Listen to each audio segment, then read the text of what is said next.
First contact and resistance. The skies above the Atlantic Ocean darkened as the massive Vulture warship slipped through Earth's atmosphere, its advanced cloaking technology rendering it invisible to human radar systems. Supreme Commander Zek Spallin stood on the command deck, his elongated fingers sliding across the holographic interface as he studied the primitive blue planet below. The ship's bioscanners confirmed what their long-range probes had reported. Despite their technological inferiority, humans were spreading rapidly and would soon become a threat to the galactic hegemony. Begin deployment of reconnaissance units, Zek Spallin ordered, his voice a harsh metallic rasp through his translator. Standard protocol for Class 3 civilization assimilation. Supreme Commander, his second-in-command Yelmora responded, preliminary scans indicate unusual neurological patterns in these beings. They appear to possess heightened aggression responses not typical of developing species. Zek Spallin's secondary eyes blinked dismissively. All the more reason for immediate action. Deploy the scouts. 300 miles below, Commander Marcus Reeves stood at the edge of the beach, watching the Pradon waves roll in. 22 years of service as a Navy SEAL had left the 43-year-old veteran with a body covered in scars and a mind that wouldn't let him sleep past 400 hours. His weathered face remained expressionless as he began his morning routine. 5 miles of beach running followed by ocean swimming, the same discipline that had kept him alive through 4 wars. The first indication that something was wrong came when his smartwatch lost signal. Reed paused, tapping the device with a frown. In his experience, technology rarely failed without reason. His instincts, honed through countless combat situations, triggered a familiar cold sensation at the base of his spine. The sound came next, a high-pitched whine unlike any aircraft he'd ever encountered, followed by a subtle displacement of air as something massive moved through the atmosphere above the low-hanging clouds. Reed dropped to one knee, eyes scanning the sky as training kicked in. When the first scout pod crashed through the cloud cover a mile down the beach, sending sand exploding upward as it impacted, Reed was already moving. Years of operating behind enemy lines had taught Reed one critical lesson. Information preceded action. He approached the impact site with caution, using the dunes as cover. The pod had embedded itself 10 feet into the wet sand, its metallic surface pulsing with blue-green light. As Reed watched from cover, a seam appeared in the craft, and 3 figures emerged. They stood nearly 7 feet tall, their bodies encased in what appeared to be form-fitting armor that shifted colors to match the surroundings. Their heads were elongated with multiple eyes positioned around what might be a sensory cluster. They carried weapons, sleek devices that hummed with energy. The aliens moved with precision, setting up equipment around their landing craft, completely unaware of the human observer. Reed's mind raced with implications. This wasn't Russian or Chinese technology. This was something entirely outside human experience. He needed to report this, but instinct told him to gather more intelligence first. He documented everything with his phone camera, zooming in on the aliens' equipment and movements. The aliens activated what appeared to be a scanning device, its beam sweeping across the beach toward Reed's position. He remained perfectly still as the light passed over him, years of SEAL training allowing him to control even his breathing. One of the aliens chittered something to the others, pointing in Reed's direction. They had detected him. What happened next would later be described in classified military reports as the first human response to extraterrestrial aggression. As the alien scouts moved toward Reed's position, he assessed his options with cold efficiency. He was armed only with a combat knife, standard for his morning routine, against beings with technology centuries beyond human development. The odds didn't concern him. Odds had never meant much to Navy SEALs. The first alien died silently, Reed's knife finding the junction between its helmet and body armor. Before the others could react, Reed had already claimed the fallen alien's weapon. The device was intuitive enough. A trigger mechanism and directional emitter. When he fired at the second alien, The weapon discharged a pulse of energy that disintegrated its target into particles. The third alien managed to activate some kind of communication device before Reed terminated it with another blast. As he collected the alien's equipment, Reed knew the window for strategic advantage was closing rapidly. He needed to alert command. Within hours, military forces worldwide were mobilizing in response to what was quickly becoming a global invasion. Drop pods were landing in strategic locations across Earth, near military installations, power plants, and communication centers.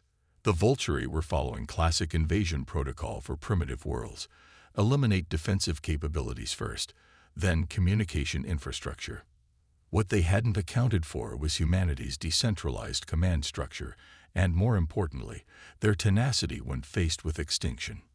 At the hastily established Joint Operations Command in Norfolk, Reed stood before a room of grim-faced military leaders from a dozen nations. The alien technology he'd recovered spread across the conference table. "Their technology is centuries beyond ours," Reed explained, "but their tactics are predictable. They're treating this like an extermination, not a war. They don't expect organized resistance." "What are you suggesting, Commander?" Admiral Lewis asked. "We can't match them in direct combat, but we've faced technological disadvantages before. Vietnam, Afghanistan. Asymmetric warfare is what humans excel at." Reed activated a holographic display using one of the captured alien devices. These beings rely on their technology and haven't adapted to Earth's environment. Their vision is primarily in the ultraviolet spectrum. Their armor, while advanced, has vulnerability points at the joint sections. Most importantly, they're not prepared for our level of resistance. Over the next 72 hours, as the Vulturi expanded their ground operations, human military forces adapted with remarkable speed. Using intelligence gathered from captured technology and the bodies of fallen scouts, scientists identified weaknesses in alien communications and weapon systems. Special operations teams like Reed's conducted hit-and-run operations, targeting alien commanders and communications nodes. Reed led a team of multinational special forces operators, Navy SEALs, British SAS, Russian Spetsnaz, and others, in what became known as Wraith operations, moving under cover of night, exploiting the aliens' difficulty in adapting to Earth's darkness. They struck with precision and disappeared before reinforcements arrived. 6 days into the invasion, Reed's team intercepted alien communications indicating a major escalation. The Vulturi Supreme Commander, frustrated by unexpected resistance, had ordered a full-scale assault on major population centers. The message was clear: if humans couldn't be subjugated efficiently, they would be eradicated. "They're adapting to our tactics," Reed told Admiral Lewis during a secure video conference. "We've hurt them, but they're about to bring their full technological advantage to bear." "What options do we have, Commander?" Reed's expression remained impassive, but determination flashed in his eyes. "We've analyzed their command structure. It's hierarchical and centralized. Everything runs through their flagship. If we can infiltrate it, we might find a critical weakness." "You're suggesting boarding an alien warship?" Lewis asked incredulously. "It's what SEALs do, Admiral. We go where others can't." As darkness fell over the Atlantic, Reed and a team of 12 elite operators prepared for the most audacious mission in human military history. Using captured alien scout ships, they would approach the Vulturi command vessel under the guise of returning from reconnaissance, then infiltrate its central command structure. "This is likely a one-way mission," Reed told his team as they made final preparations. "But every minute we keep their attention focused on us is time for our people to prepare planetside." As the scout ships lifted off from the hidden base, Reed looked at Earth below. Continents partially darkened from alien attacks on power infrastructure, but still fighting, still surviving. Whatever happened next, he knew humanity wouldn't go quietly. The massive Vulturi flagship loomed ahead, its crystalline structure reflecting starlight, as Reed's captured scout ship approached the docking bay. So far, their ruse was working. The aliens had accepted their identification codes.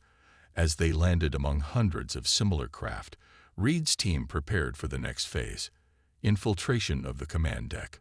What they didn't know was that Supreme Commander Zex Valen had already grown suspicious of the unusual resistance patterns displayed by these supposedly primitive humans. As Reed's team exited their vessel, sensors were already analyzing their movements, comparing them to standard vulture behaviors. The trap was set. The only question was whether humanity's champions could turn it to their advantage. Turning the tide. The interior of the Vulture flagship was a maze of crystalline corridors bathed in ultraviolet light. Reed's team moved with practiced precision, their movements concealed by adaptive camouflage systems reverse-engineered from captured alien technology.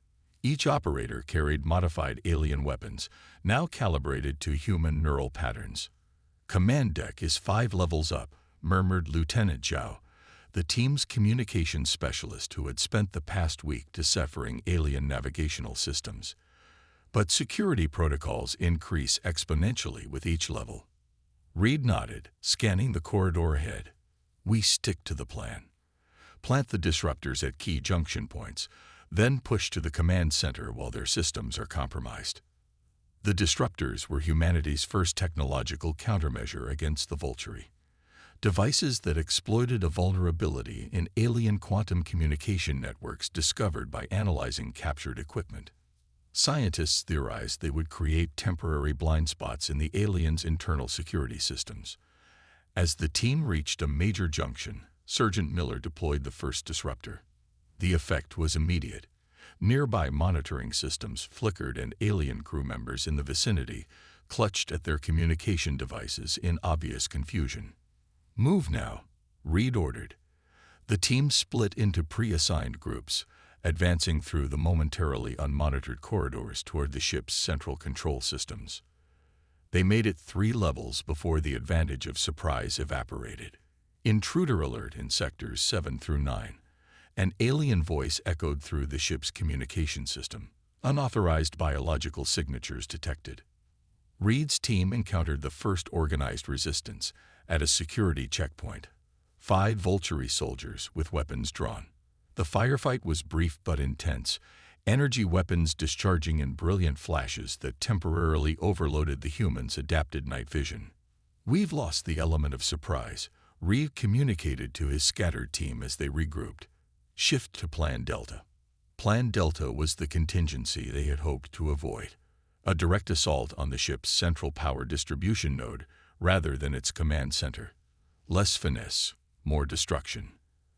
As they fought their way deeper into the ship, Reed began to notice something about the Vulture that hadn't been apparent in ground engagements.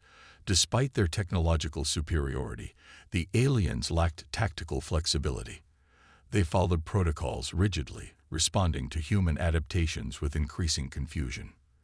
"They're not used to this," Reed realized aloud as his team repelled another security team. "They've conquered so many worlds easily that they've forgotten how to improvise." On the command deck, Supreme Commander Zex Valen watched the human infiltration with growing concern. These creatures were displaying combat cohesion and adaptability, unlike any species the Vulture had subjugated in centuries. "Seal all approaches to the power distribution center," he ordered. "Deploy elite guard units." His second-in-command hesitated. "Supreme Commander, these humans are using our own weapons against us. They've somehow modified our technology." Zex Valen's secondary eyes narrowed. "Impossible. They're a pre-interstellar species. The evidence suggests otherwise. They're learning, adapting at unprecedented rates." For the first time in his 3-century military career, Zex Valen felt uncertainty. The hegemony's assessment of Earth had classified humans as standard Class 3 civilization, technologically limited and suitable for routine subjugation. But nothing about this invasion had followed standard patterns. Deep within the ship, Reed's team had reached the outer perimeter of the power distribution center when they encountered something unexpected. A massive chamber filled with what appeared to be biological components integrated with mechanical systems. "What the hell is this?" Lieutenant Rodriguez whispered, scanning the pulsing organic-mechanical hybrid structure. Reed studied the chamber, his mind processing the implications. This isn't just a power system. Look at how it's connected to everything. It's their central processor. The ship is alive. The revelation shifted everything. The Vulturi weren't just technologically advanced. They had transcended the barrier between biological and mechanical systems, creating ships that were extensions of their collective consciousness. And like any organism, it would have vulnerabilities. Reed accessed the captured alien data device they'd been using for navigation. Zhao analyzed these energy flows. If this system is biological in nature, it should have equivalent systems to organic life. Zhao worked quickly, correlating the flowing energy patterns with known biological systems. There, she finally said, pointing to a pulsing nexus where multiple conduits converged. That's equivalent to a central nervous system junction. Disrupt that. And we paralyzed the entire ship, Reed finished. The team repositioned, establishing a defensive perimeter while Zhao and Reed prepared a concentrated electromagnetic pulse device, using components from their remaining disruptors. It was improvisational technology at its finest, human ingenuity adapting alien components for purposes their creators never intended. Incoming. Sergeant Miller called out as elite Vulturi guards poured into the chamber, their weapons configured for maximum lethality. What followed was the most intense combat any of them had ever experienced. The Vulturi elite guards moved with precision that their standard troops lacked, their tactics suggesting centuries of combat experience. 3 human operators fell in the initial exchange, their modified shields overwhelmed by concentrated fire. Reed led the defensive action, coordinating crossfire positions, while Zhao completed the EMP device. 30 seconds. She called out, making final adjustments. A direct hit caught Reed in the shoulder, the energy blast burning through his adapted alien armor. He staggered but remained standing, returning fire with methodical precision. Another operator fell, then another. They were down to half strength, surrounded by technologically superior enemies, with reinforcements undoubtedly on the way. Device ready, Zhao announced. Reed made the call instantly. Everyone out now. Fall back to extraction point. As the team began their fighting retreat, Reed seized the completed device. Go. I'll activate it and be right behind you. On the command deck, Supreme Commander Zex Valen received the alert that humans had breached the ship's neural nexus. For the first time, genuine alarm registered in his consciousness. Initiate emergency protocols. Seal the neural chamber. Prepare for emergency jump. But it was already too late. In the neural nexus, Reed had positioned the EMP device at the central junction point, setting its timer. As he turned to follow his team, a final wave of Vulturi guards entered the chamber, cutting off his escape route. Reed smiled grimly. 22 years as a SEAL had taught him that sometimes missions were one way. He turned back toward the advancing aliens, weapon raised. Let's see how well you adapt, he muttered, charging directly into their formation. The electromagnetic pulse detonated 30 seconds later, sending cascading system failures throughout the Vulturi flagship. On the command deck, Zex Valen watched in horror as ship systems failed sequentially, the living vessel's equivalent of a catastrophic stroke. In orbit above Earth, the effects were visible to human observers as the massive alien vessel suddenly went dark, its crystalline structure no longer pulsing with internal energy. Secondary explosions began to ripple across its surface as emergency containment systems failed. The remaining human operators fought their way back to their entry point, securing a Vulturi scout ship amid the chaos of a dying vessel. Lieutenant Zhao looked back as they prepared for emergency launch. Commander Reed, she asked. Sergeant Miller shook his head. He didn't make it. Aboard the crippled flagship, Reed wasn't dead. At least not yet. Severely wounded and trapped in a section of the ship that had sealed automatically during the system failure, he found himself face to face with Supreme Commander Zex Valen, who had been attempting to reach an escape pod when the final security lockdowns trapped him. The alien commander regarded the human with a mixture of fury and grudging respect. "You've destroyed my ship," he said through his translator. "But the hegemony will send others. Your species is still doomed." Reed, bleeding from multiple wounds, managed to stay upright through sheer force of will. "You made a critical mistake," he responded. "You judged us by our technology, not by what we're capable of. Your primitive weapons cannot stand against our armada," Zexfallen insisted. Reed laughed, a harsh sound in the failing life support of the sealed compartment. "We're not just fighters. We're survivors. Every time your kind attacks, we'll learn. We'll adapt. We'll take your technology and improve it."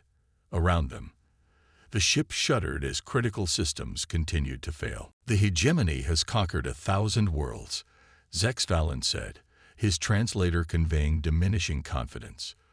"None of them were Earth," Reed replied. As the Volturi flagship began its final catastrophic collapse, the emergency systems in Reed's section activated, ejecting the compartment as a survival pod. Similar pods launched across the massive vessel as automated protocols attempted to preserve crew members. On Earth, the sight of the enormous alien vessel breaking apart in orbit was broadcast worldwide. The invasion force, suddenly cut off from Central Command, fell into disarray. Human military forces, now armed with adapted alien technology, launched coordinated counterattacks against isolated Volturi ground units. The tide had turned. 3 days later, the last organized alien resistance was eliminated in a coordinated strike on their secondary command center in the Ural Mountains. Volturi survivors, recognizing defeat, activated emergency recall beacons and abandoned Earth. In a military hospital outside of Washington, D.C., Commander Marcus Reed awoke to find Admiral Lewis standing beside his bed. The survival pod had been recovered from the Atlantic Ocean, its single occupant, Reed himself, barely alive but still fighting. "The aliens?" Reed asked, his voice rough from intubation. "Retreating. The remaining ships left orbit yesterday," Lewis replied. "Your mission was successful, Commander. More than successful. The technology we've recovered will advance humanity by centuries." Reed nodded slightly, the movement painful despite medication. "And Zexfallen, the alien commander." Lewis looked surprised. "He didn't survive. His pod crashed." Reed closed his eyes briefly. "He underestimated us. They all did." Recovery teams found something interesting in the wreckage of their command ship. Lewis continued, "What appears to be a transmission sent just before the ship's destruction. Our linguists are still working on a full translation, but the general message is clear. It was a warning to the rest of their civilization." "What did it say?" Reed asked. Admiral Lewis smiled grimly. "Essentially, do not return to Earth. Humans are not what we thought they were." As Reed drifted back to sleep, he knew this wasn't the end. Somewhere out in the vastness of space, other civilizations would learn of what happened when the mighty Volturi Armada encountered Earth. They would either stay away, or they would come to test humanity themselves. Either way, humans would be ready. They had faced extinction and emerged stronger, more united, and with a new understanding of their place in a universe filled with both wonders and threats. The galaxy was about to learn a fundamental truth.